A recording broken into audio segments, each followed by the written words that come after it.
Selamat pagi, selamat siang, dan selamat malam semuanya. Isi kami kelompok 1 ingin mempresentasikan mengenai hasil analisis pengaruh luas wilayah terhadap tingkat total populasi negara-negara di dunia yang datanya kami ambil dari Kaggle.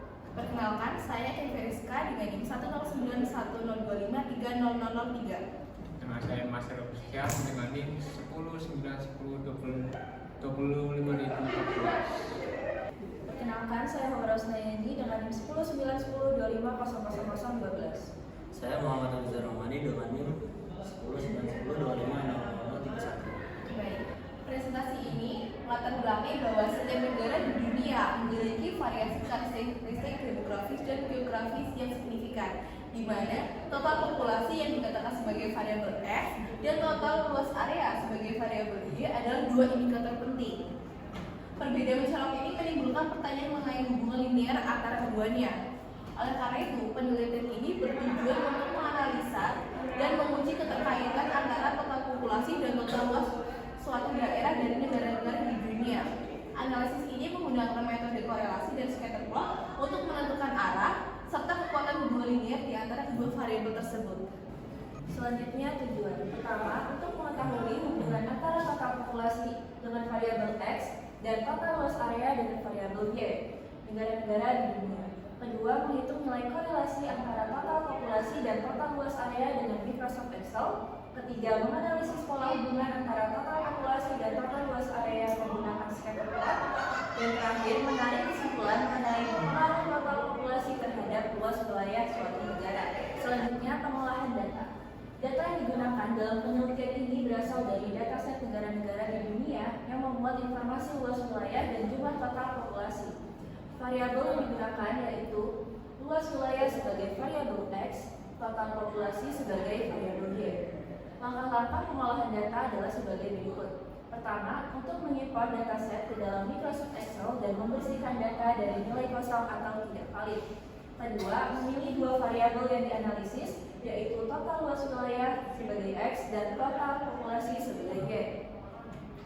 Ketiga, membuat scatter plot melalui menu Insert Scatter untuk melihat sebaran data. Dan terakhir, menghitung nilai korelasi menggunakan rumus Corel range perluas range populasi yang diperoleh nilai R sama dengan min 0,14398. Untuk analisis, berdasarkan scatter plot antara total populasi X dan total luas area Y, terlihat bahwa sebarang titik data acak yang tidak menunjukkan pola tertentu, sehingga negara dengan wilayah luas tak selalu memiliki populasi besar, dan negara berwilayah kecil pun dapat menentukan tinggi. Hal ini sejalan dengan hasil perhitungan korelasi yang menghasilkan nilai R sama dengan min 0,14398 yang menunjukkan hubungan sangat lemah dan bersifat negatif, sehingga hampir tidak memiliki makna secara statistik. Dengan demikian, dapat disimpulkan bahwa luas wilayah bukan faktor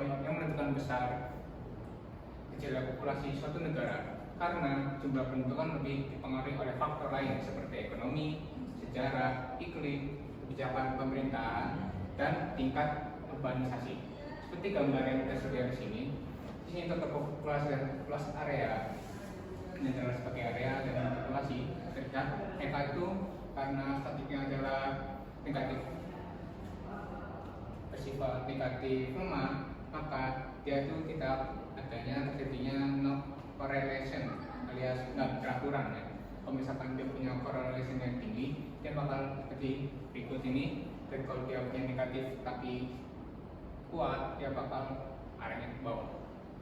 Dan kesimpulannya, berdasarkan analisis scatter plot dan nilai korelasi R sama dengan minus 0,14398, dapat disimpulkan bahwa total populasi dan total luas wilayah tidak punya hubungan yang signifikan. Sebaran data yang acak menunjukkan bahwa negara dengan wilayah luas tidak selalu berpenduduk banyak. Begitu pula negara kecil yang bisa memiliki populasi yang besar. Hal ini menegaskan bahwa jumlah penduduk suatu negara lebih dipengaruhi oleh faktor lain, misalnya ekonomi, urbanisasi, dan kondisi sosial, bukan oleh luas wilayah semata. Sekian pemaparan presentasi dari kelompok 1. Semoga presentasi ini bermanfaat. Terima kasih.